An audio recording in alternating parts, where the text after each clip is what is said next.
I despise playing Christmas songs on basketball. Y'all have no idea how hard them things want to play. These people that wrote Christmas songs, I don't know. I don't understand. What with them folks? No, they ain't easy on nothing. They're awful. They're beautiful, but they're awful. Don't try to play them. Oh my goodness, it's awful. I reckon my brother's right. Ready up here professional play stuff like that. Glad to have y'all. David, good to see you, bud. Yeah, I'm gonna point you out. Good to see you. What you got going on here? Looking for you over there. That's what I'm talking about. Distinguished. I like that. Good to have you with us this morning. Glad you brought somebody with you. Glad to have you with us as well. Good to have all the ministers in the Lord's house today. And I want to go ahead and get started this morning. We got a little bit to talk about this morning, but I just wanted to just kind of go back and to show you how the Lord blesses. We had no idea, but you've seen some pictures this morning of the parade we were in. Was it 2 Saturdays ago? Last Saturday? 2 Saturdays ago. Yeah. Saturday week gone back. Yeah, we'll say like that. But what was it, Becky? We won how much money? $500. $500. $250. I think it's 500 altogether. And then the paper said 500, the next person give another amount, the next person give another amount. Okay, well, the check says 250. Well, we need to go back. When they find other two That'll be Saturday week. There you go. Well, anyhow, we're still blessed. But if it's 250 or 500, the Lord still uses the mighty and wonderful things. So anyhow, we were just blessed because of that. Do want to go back into this though, and I've got where's Scott Decker on? That's Scott Decker on. I'll get Scott Decker on to read some verses for us this morning. I heard a little birdie told me that Scott was highly upset with me last week because I didn't read the beginning verses that was coming out at the beginning of the message that we've been reading that way. Would you want to read them? Do you want me to just go ahead and read them? I can do that. Huh? Oh, Scott, I just got one thing. Tweet. I was told by that same little birdie that sometimes I get my bird going to verses too, so I believe got a little bit more room going to verses, a little bit more time. So you want me to get these since I already got them up here? Okay, I would be costly, but I got it. Turn, if you will, to the book of Hebrews, chapter 12, verses 25 to 29. There is something in here this morning that is very relative to this morning's message. I want to talk to you about it just a little bit, but I want to read it right now. Hebrews chapter 12, verses 25 through 29. See to it that you do not refuse him who speaks. If they did not escape when they refused him who warned them on earth, how much less will we if we turn away from him who warns us from heaven? At that time his voice shook the earth, but now he has promised. Once more I will shake not only the earth, but also the heavens. The words once more indicate the removing of what can be shaken, that is, created things, so that what cannot be shaken may remain. Therefore, since we are receiving a kingdom that cannot be shaken, let us be thankful, and so worship God acceptably with reverence and awe. For our God is a consuming fire. Let us pray. Father, I pray that you use these verses this morning. Pray that you use me. I pray that there's a heart touch in your house today. I thank you for this place you've given us to come and worship you in. I thank you for each and every one that's here today hearing your word. And Father, I pray that your word does not go out in vain this morning. I pray that it does not come back to you void. I pray that the heart is touched. I pray that the soul is reached. I pray that there is one sitting here today that hears something about them in a story of long ago. And you can reach through your Holy Spirit into that person, Lord, and touch them the way they've never been touched before. And I ask these things in through the precious name of Jesus. Amen. The ending of this says what? Says God is a consuming fire.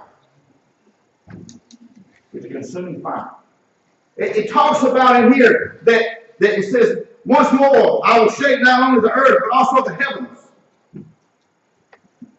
The word once more indicates something that can be shaken, that is created things, so that what cannot shake it may remain. But I think about the things that can be shaken. I think about, and I know everybody's kind of wondering that today we're going to the K word, and it's going to take us a little bit before we get there. I just tell you that right now. But I want to explain something to you. This morning, for whatever reason, a commercial come up in my mind on TV. How many people have seen the ice skating sumo wrestling? If you haven't seen it, you've missed a delicacy. It is beautiful. It is art in motion. Mary says it's stupid. Huh? Well, it's one of those things that you just have to acknowledge as somebody's got way different sense than I do. Okay, we just look at it that way. I don't disagree with what Mary said, though. But check this out. We got ice skating sumo wrestling. And I had to go in, I had to learn some stuff about sumo wrestlers before I started this morning. And of all things, this is what I found out. Did you know that sumo wrestlers wake up in the mornings, and when they wake up, they don't eat any breakfast. And they go out and they train for 4 to 5 hours to complete exhaustion. No breakfast. And then when they get through with that, they consume 4,000 to 5,000 calories of food. And then what do? Most wonderful thing in the world. They nap. They nap for like several hours. And then what do? They get up, and I can't remember if they said they do some more training, but anyhow, they take in another 4,000 to 5,000 calories of food, and they go to bed. And you think, you say, well, that's awful. Actually, looking at them, you think it's just a big blob of something moving around with a funny looking black background. It's not. It is not a sumo G-string. It has names, but I'm not going there. But here we are. They actually train, and they train that way for a reason. They put the weight where they need it, out front, because their training and their fighting, if you want to call it, their competition is not about how strong they are, but it's about their center of gravity. And when they get out in a squat, I ain't going to show y'all that, but anyhow, when they get out in a squat, it ain't like a football player gets down, it's more like a little punch. And the way they start the competition is both of them get down, and the very second, they don't start the competition until the last 4th digit is placed on the mat. So I can get down and put all 4 digits on the mat, and I'm waiting. The other guy's got to get down in front of me, and the referee does not call it until that last one puts his last digit. In other words, both feet and both hands. That's when you touch the mat. But it's not about fighting. It's about pushing one out of the ring. That's all it is. It's about balance. And they got these real big guts, and they pull them forward. Anybody remember Larry Zonka?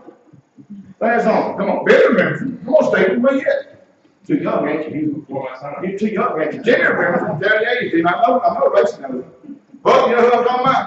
Larry Zonka was one of the baddest players that played professional football. He was one of the baddest players. He played with a steel plate in his head and a busted nose. Yep, sure did. His nose busted so one time they said it busted from the top all the way down to the bottom, and he kept playing. He literally had a steel plate in his head. Larry Zonka delivered. But he was a bad dude. But Daddy told me, he said, I've seen him run before, and if didn't nobody hit him, he followed down. Because he runs so far laid over that he would hit people and stand back up, and he'd run over them until they get to the next. But he hit him and stand back up and run to the next. Sumo wrestlers, that's the way they're designed to do. They have to hit something and hold each other back up, and they push each other out. And you want to where I'm going with this. I forgot. I'll get back to it. It shows this sumo wrestler. He's got his black thing on. And he's up there and he does this, and you see him balancing on the skates. And here's this big, gigantuous man. They say they average between 330 and 350, but some of them get to as much as 500 plus pounds. And it talks about the different types of skating performances he's doing and the different stretches and all this and the pirouettes and all that good stuff. And then it shows him do what they call the bird in the hand. Now check this out. And what he does is he reaches up like this while he's skating. And he does this. And he holds it. And here's this ginormous sumo wrestler doing a move called the caught bird. And he's got a bird in his hand. And I think to myself, as crazy as it sounds, we're talking about a God that can literally shake this earth. But there's not one sparrow that falls to the ground that he don't know about. Not one. Not one sparrow falls to the ground that he don't know about. There's not one lily in the valley that he don't know every petal. There's not one ant that he don't know every lily. There's nothing in this universe our God doesn't know. He can be so intimate. He can be so defined. But yet he can shake this world that we walk on. It says our God is a consuming fire.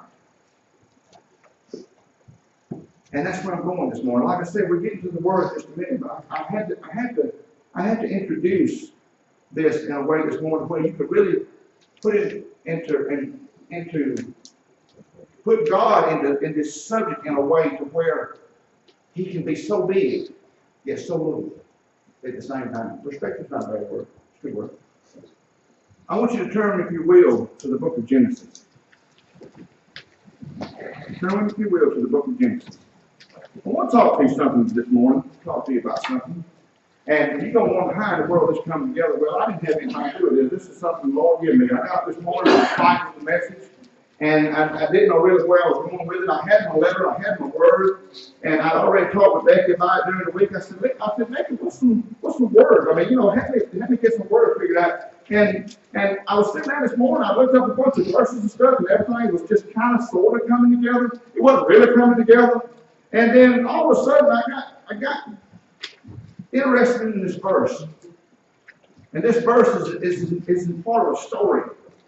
And what I want to do is I want to get y'all to the book of Genesis before I ask you to turn to exactly what it said. It's going to take you long to do it. But this morning, I don't want you to try to read along with me, okay? I want you to have your Bibles out and have your Bibles ready. But I find that if you're using a different translation, especially somebody like Loco Billy Joe, sometimes it's hard to read along with somebody if you don't have the same exact translation. So I'm asking you this morning just to hear the story, and then we'll go in and we'll start dissecting, okay? So I'm just going to ask you to hear the story. And where we at is we're at this place called Sodom. We're at this place called Sodom and Gomorrah. And those of you who may not know, Sodom and Gomorrah is a place in the Bible that we have a lot to learn from. A lot to learn from. And what had happened in Sodom and Gomorrah is there had been prayers lifted and pleas to God Almighty about the things and events that was going on in Sodom and Gomorrah. So God put something into place to go and take care of the situation. And I'm going to start at the beginning of where God is actually beginning to take place, to put himself in place to take care of this. Now, we have a man of the Bible. A lot of you have heard of the man Abraham. Well, there was also a man along this time that was named Lot. And Lot happened to live and be living in this place called Sodom and Gomorrah. Now, to just kind of give you a little bit of an idea about what's going on, Sodom and Gomorrah was a terrible, terrible place to live because there was homosexuality running rampant.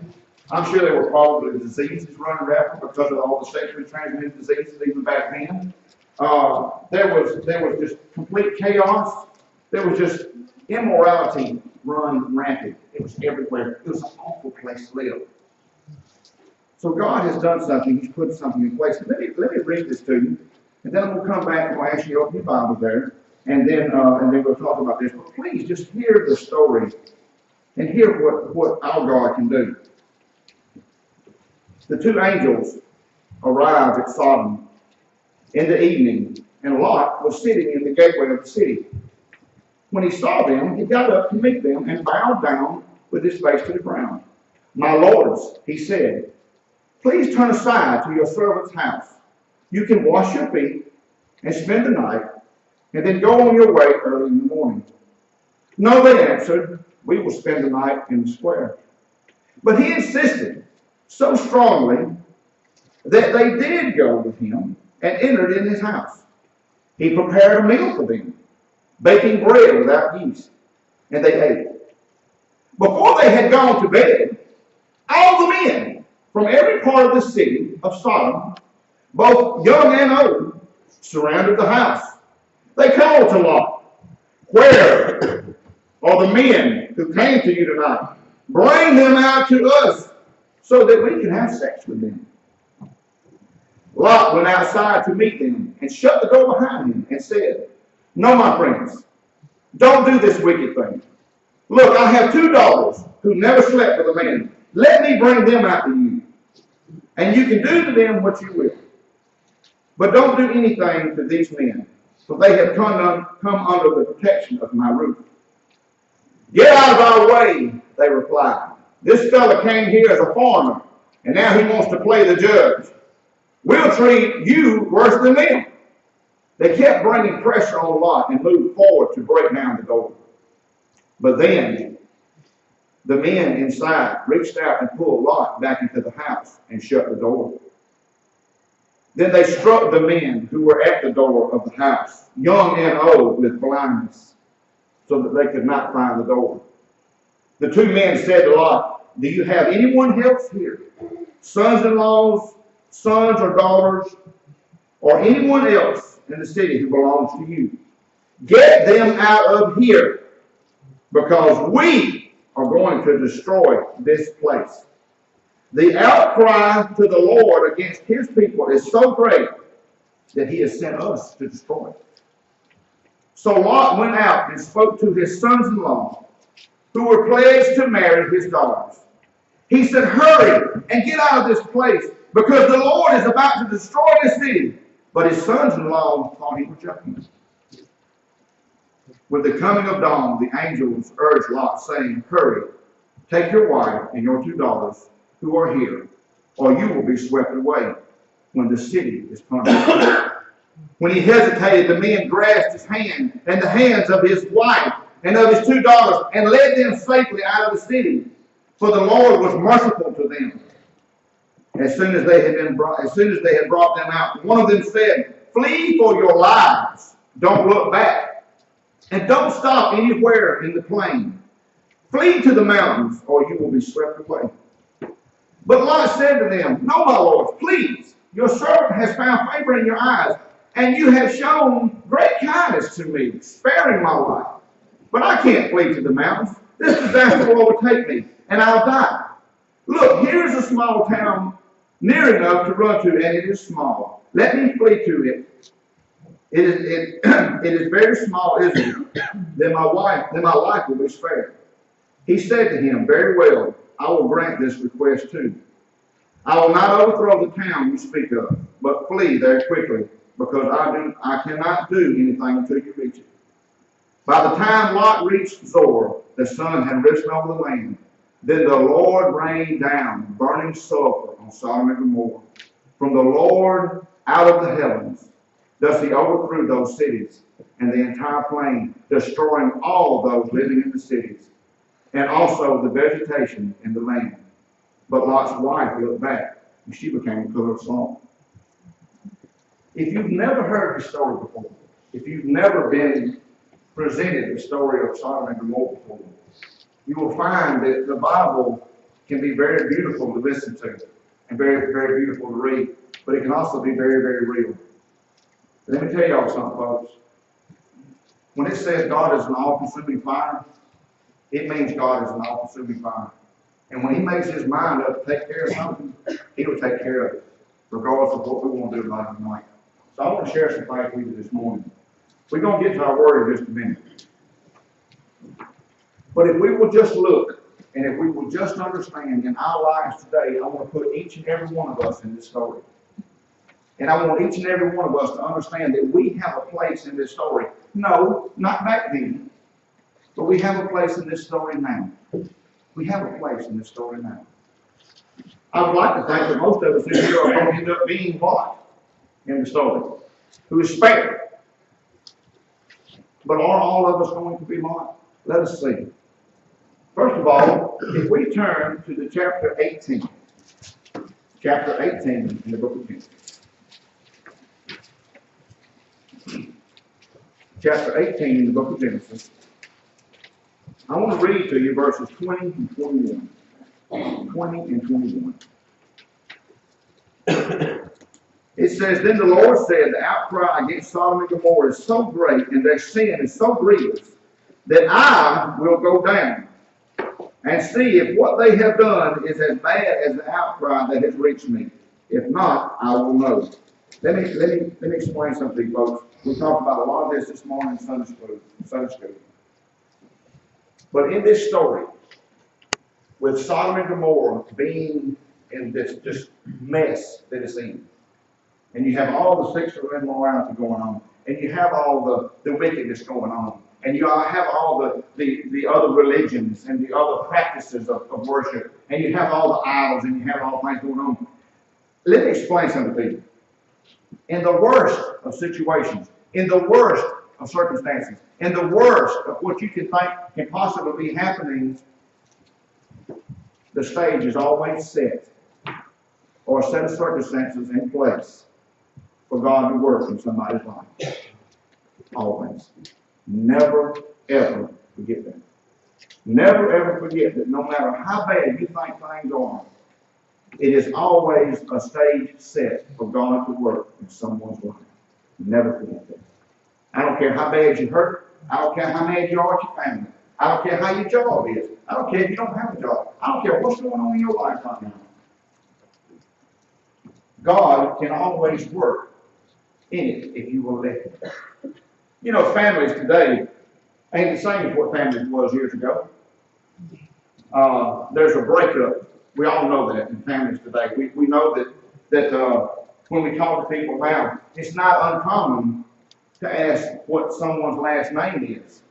Because a lot of times, the child may not have the same last name as the mother or the father. Well, they would have the mother's last name if they were married. But what I'm saying is, it's not uncommon for a child not to have the same last name. I mean, Allie lived with me and Becky, or I lived with him for 20 years. Allie's last name was Wood. You know, she's Dwayne's daughter. She had the same last name as him. It's not uncommon to introduce a child that is with you as someone that is not your biological child. That's not uncommon. Families are not structured the way they used to be.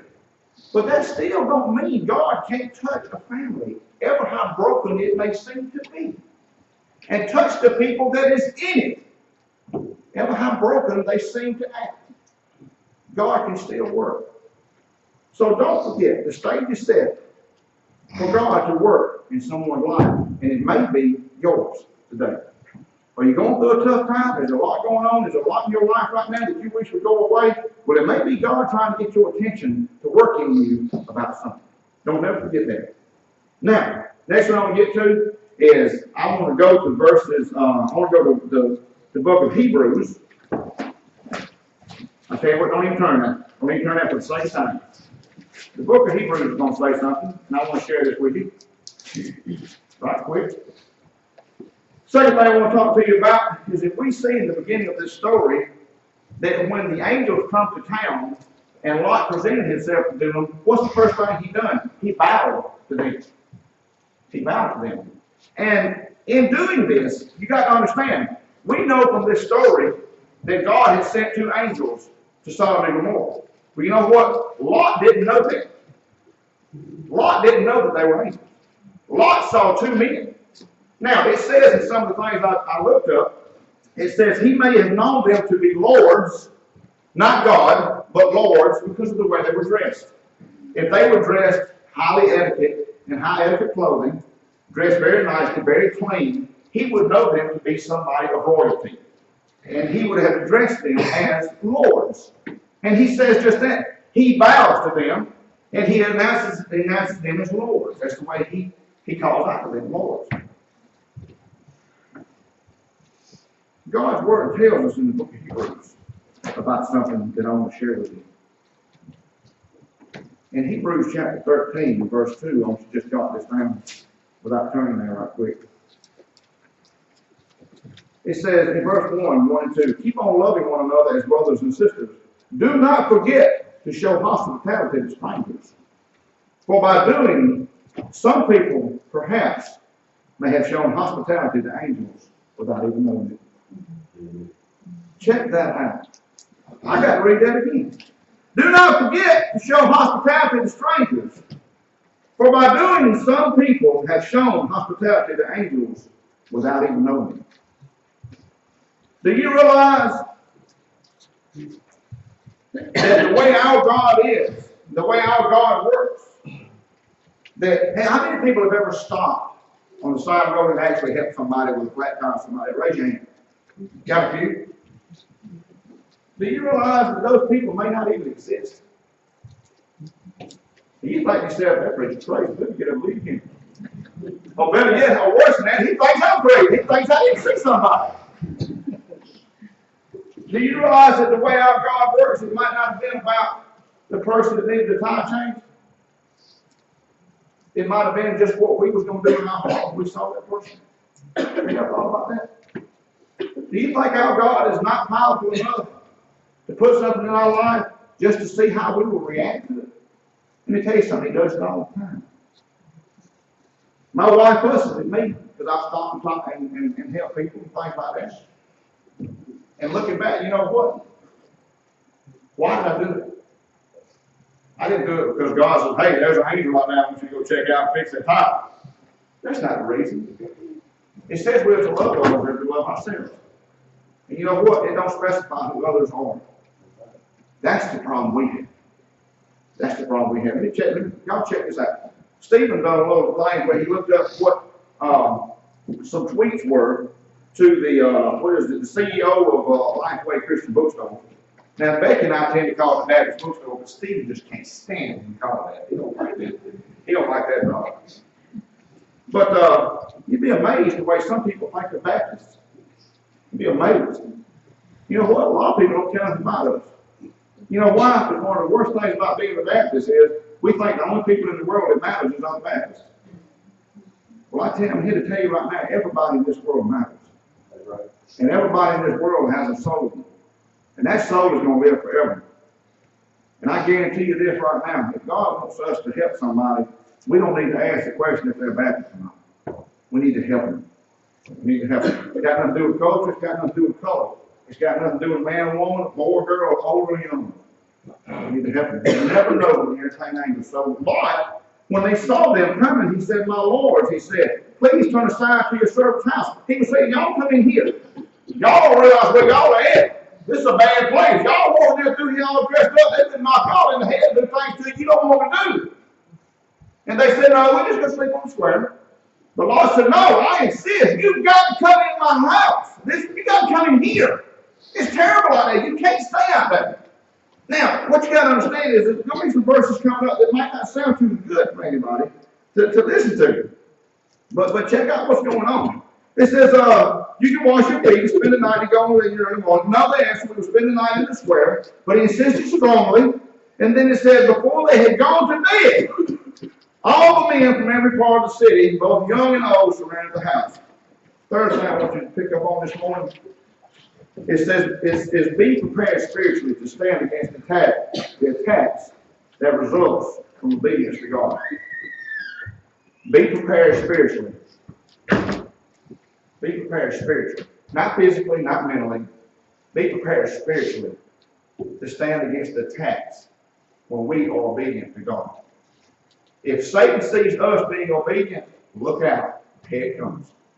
I'm telling you right now. In verse 4, it said, before they had gone to bed, after he had done this obedient act and got these people to come in, the very next thing happened was a knock on the door. They were ready to come in. Satan sends someone in just that quick. Now check this out. The fourth thing that I want you to understand, this is where it's going to start getting interesting. This is where folks are going to sleep right now, fixing to wake up. Fourth thing is this. A hard-headed man is the devil's playhouse. A hard-headed man is the devil's playhouse. What was Lot doing? When that man come to his house, what did he try to do? He tried to go out there and fix the problem. And how did he try to fix it? He was fixing to send his daughters out so that the men could have relations with the daughters. And why did they do that, may I ask you? Well, the reason is this. In the Jewish customs years ago, and probably even now, some of the Hebrew ways of life was, if you have someone to come under your roof, They are regarded as the highest person of value inside your house. Your guest is truly your guest. And they are put above everybody else in your household. They're put above your sons and daughters. They're put above your wives. They're put above everybody else in the house. That was the custom of the Hebrews. That was the custom. He says, when they went outside to talk to the men, no, I ask you, don't do anything to these men that have come under my roof. I'll give you my daughters, but don't do anything to these men. Well, now a lot of people say, well, that's just low down. Why would he do that? You got to understand, we don't live back then. Things ain't the same now as it was back then. The best way for him to take care of this problem, take care of this issue, is to try to give them something to take their minds off of his guests. Okay? So, he's being hard-headed. He has went out and tried to deal with a situation that is way above his head. As somebody like me and Buck will be able to understand, it's way above his pay grade. He's trying to deal with something that only God can take care of. He is trying to defend himself in his little house against the city of immorality. A city. You can't do it, folks. You know why? Because God didn't put us here to fight his battles for him. God put us here. And the reason we're here now is to reveal to him our hearts about the battles that need to be fought. And get out of his way and let him fight the battles for us. You got to understand that. You can't walk out your door and book the world. Not without God. It's not going to happen. So check this out. A hard-headed man is the devil playhouse. In Genesis 19:10, it says, but the men inside reached out and pulled Lot back into the house and shut the door. I want to ask you a quick question right now. Has God ever tugged at you and you didn't let him? Has God ever tried to pull you somewhere and you didn't let him? Have you ever caught yourself fixing to walk into a place you didn't need to walk into? And that little voice behind you saying, you know, you don't really need to go in here. And you turn around and you ignore the voice and you walk on in. Ruby's shaking her head a lot. And you know what? I got to shake my head a lot with Ruby. Has God ever said to you, don't say that, you're going to hurt somebody's feelings, and you said it anyhow? Has God ever said, that ain't none of your business, leave it alone? And you went on and stuck this way so far in it that you felt it back here?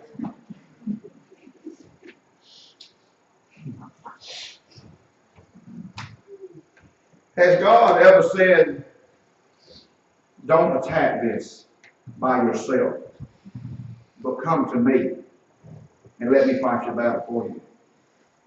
And you said, no, I got this. The very second you've done that, the tug of God was pulled away from you. He's trying to help you. You're trying to pull away. You talking about a life of misery? That's a life of misery. Moving on. In verse 11, it says something very powerful. It says in verse 10, it says, but the men inside reached down and pulled Lot back into the house and shut the door.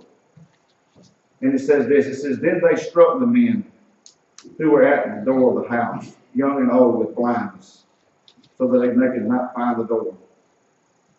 Let me tell you something, folks. They will get what's coming to them. They will get what's coming to them.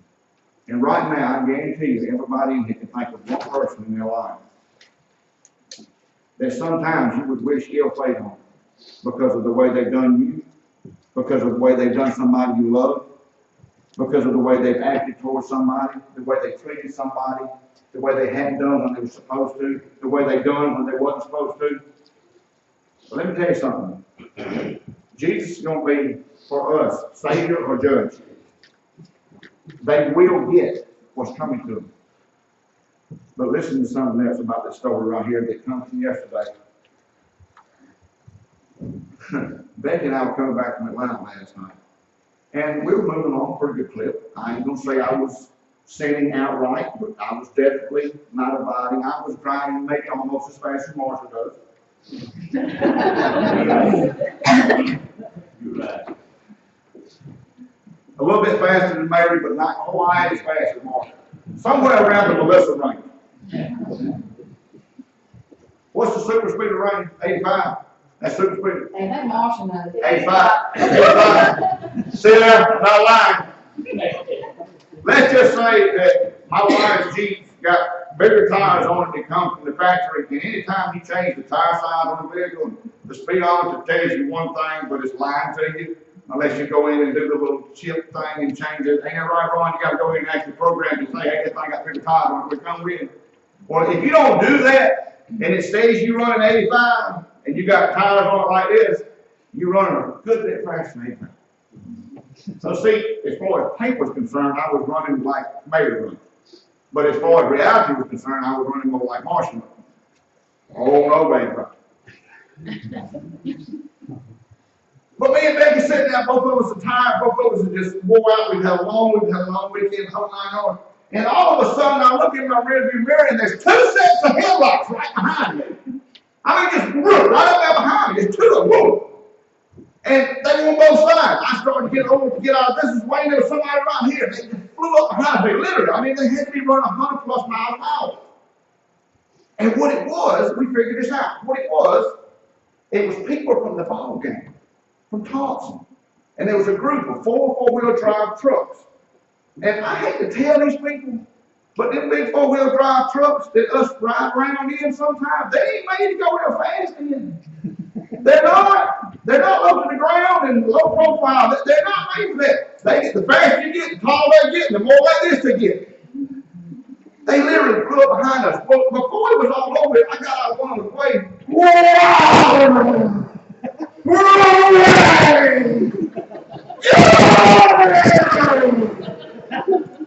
And then here comes the last. I done got irritated this morning, so I'm closing the gap. Now I'm thinking to myself, let's go. But there was a car right here, and here I was at this lane, and I seen one coming. Now the man in us knows to do one thing: close that gap so he can't get in between. We all run 99 miles at that point. I think, you big idiot, what are you trying to do? You ride this up this tall on the ground, run 99 miles yourself. You're finna kill everybody. What happened was, I said, no, I ain't gonna do it. This cat comes flying by me, and I swear to y'all, he put a 20-foot long truck in a 10-foot area. It was just, it was awful. I know the truck. I don't know who the person is, but I know who the truck is because I saw it. It's got a American flag in the back of it. And for those on YouTube, fathers and your son went out last night, big American flag in the back glass.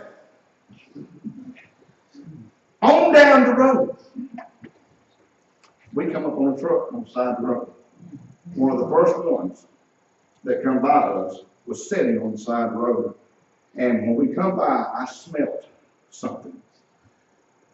And it was not the smell of, oh my goodness, he's out of gas. It was the smell of he has cooked something on that truck. I don't know if it was rubber or electrical or whatever, but something had died. And he was on the side of the road.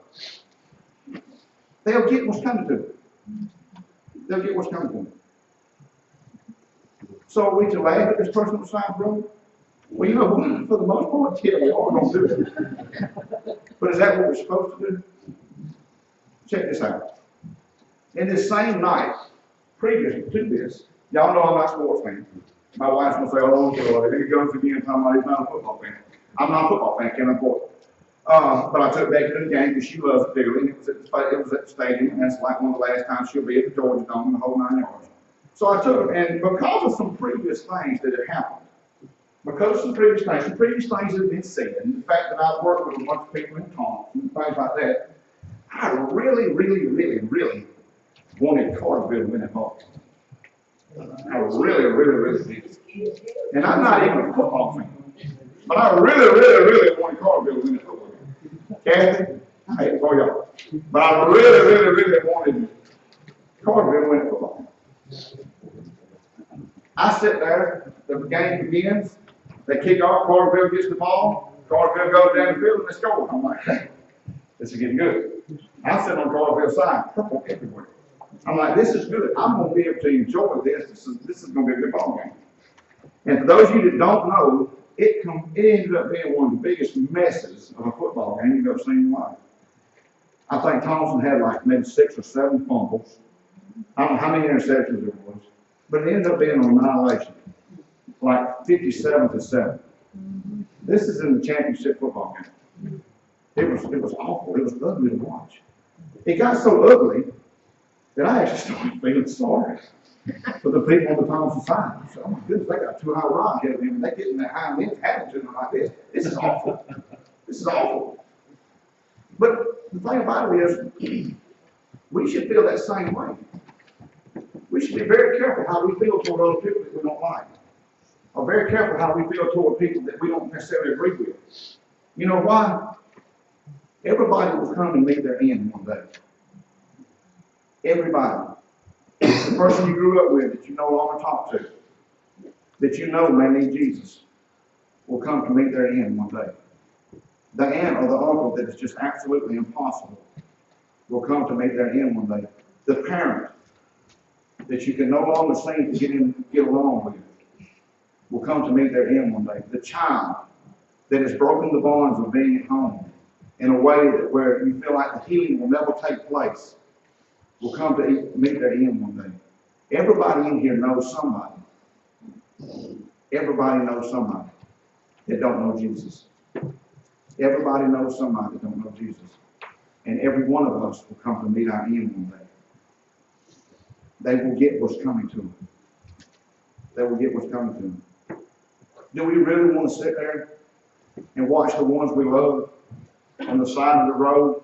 Do we really want to do that? Or do we really want to reach out? And do we really want to open ourselves up and open our heart up to a person that we know is struggling, that we know is hurting, that we know needs Jesus? Tyler, you got any friends that you know that need Jesus? Tyler knows.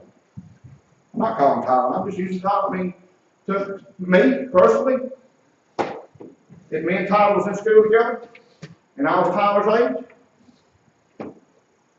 I don't know which one would have been the worst influence. No, I know. I ain't saying that. If me and Tyler had been in school together, and we were the same age and we was in the same class together, I could have been the person that Tyler's talking about right now, okay? I could have been that person. Because when I was Tyler's age right now, I didn't know the Lord. I didn't know him. He didn't know me. And I would have got what was coming to me had I died without him. So you think about this. You think about this day. And you think about the person that's in your life that you know needs Jesus. But don't separate yourself from them just because they won't listen to everything you tell them. Don't, when you say slow down, don't drive so fast, and they drive on, don't forget about them, because no matter how fast they drive and how many wrecks they don't have, they still need Jesus. We need to think about things like that. We need to think about what was going on in Lot's life and in Lot's life right now. Lot's been put in a sticker of a position. Lot's got a house full of angels. Think about that. Lot has got a house full of angels. And them angels are just fixing, they just told him, look, you better pack your stuff, you better get your bags, you better get all your belongings, you better get your family, you better get the, you know what, out of here. Because we are fixing to destroy the city. And this is the verse I want to finish with today, folks. This is the verse that I've been wanting to get to. This is the verse that makes all the difference in the world. Verse 18 says this. After they said everything in the world to him, they told him to go to the mountain and everything. But Lot said to them, no, my Lord, please. Your servant has found favor in your eyes, and you have shown great kindness to me in sparing my life. The word is kindness. He says, no, my Lord. Your servant has found favor in your eyes, and you have shown great kindness to me in sparing my life. Folks, let me explain something to you right now. There are two types of kindness in this world today. There's the eternal kindness that comes from God above. Eternal kindness. In spite of who you are right now, God loves you and He's kind to you. In spite of who you are, in spite of how you act, in spite of who you've been, in spite of who you've been with, in spite of who you've been a part of, in spite of everything that you've done in your life. God loves you, and He's showing kindness to you right now. And if you know Christ as your Savior and Lord, right now on this earth, you all have been eternally given kindness from God. And if you can't understand, you can't put it in perception or perspective, whatever the word is I'm trying to say, think of the sumo wrestler. Think of the God that can shake the earth that has you in the palm of His hand. If you know Jesus right now, you're being held in the palm of God's hand. But listen to this. For every one of you in here right now that do not know Jesus, there's a temporary kindness. There's a temporary kindness. That kindness is called mercy. As we get ready to close right now, I want to explain something to you.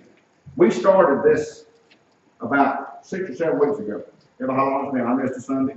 But we started this about 6 or 7 weeks ago. I'm just going to say 6 weeks for the sake of it.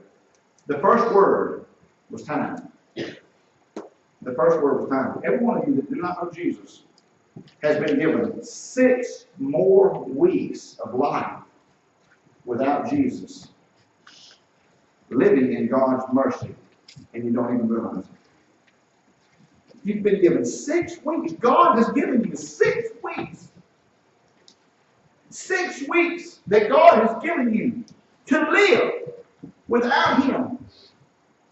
And the whole time that you've been hearing these messages, God has been trying to hold your hand and pull you out of what did the angels do to Lot? Where was Lot at? He was outside the door. He was in the world. He was with the world. You are the same place that Lot was, outside the door of his own house. And what was the angels doing? Get back in here. Come back in here. God is trying to get you to come to Him in these messages, in these words, in this scripture, in these songs. It's Christmas time, for crying out loud. It's the season that God gives. What is the most wonderful thing He gives? He gives His Son out of His kindness, out of His love, out of His desire to be with you, out of His overall loving kindness, as the Old Testament calls it. 6 weeks you've had. 6 weeks. And you know the most important verse of this whole entire morning is that the hard-headed man is the place for the devil's playhouse.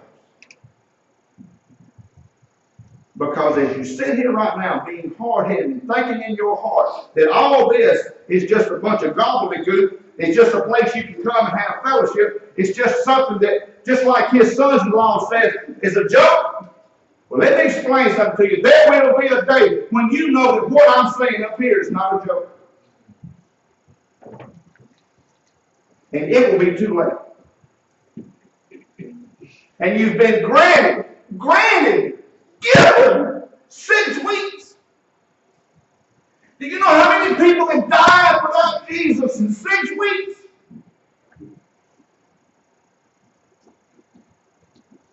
6 weeks since I started this sermon, this series. You still sit here and God has granted you. He has been kind to you. But what you have is a temporary kindness, not eternal. The way for me to explain those two different types of kindness is this. Before you know Jesus, God shows you His mercy. After you know Jesus, God still shows you His mercy, but He adds grace.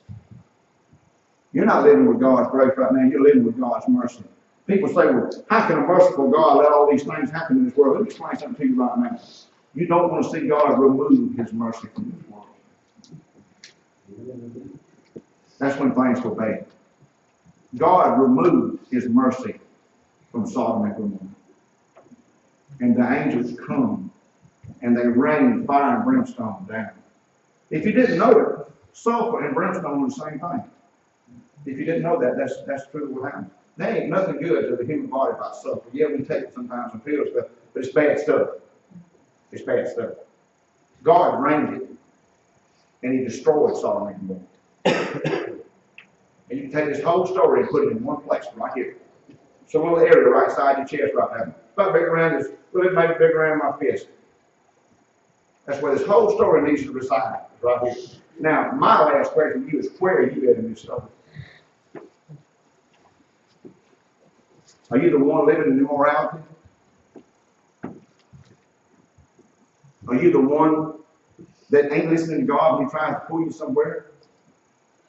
Or are you the one that's receiving God's kindness? And what are you doing about it? I just pray that it touches the heart. And when I say hard-headed man, please don't think I'm talking about just the male gender. I know from living with my wife that there can be hard-headed women as well as hard-headed men. Now see, y'all took that the wrong way. I didn't say my wife's hard-headed. I never said that. I didn't say that. What keeps a man from knowing the Lord? The man that does not know the Lord. Nothing else. That's the only thing that keeps the man from knowing the Lord. The man or the woman, the only thing that keeps the man or the woman from knowing the Lord is that man or woman. Got nothing to do with anybody else. Let's pray. Father, come to you now. Thank you this time. Father, thank you.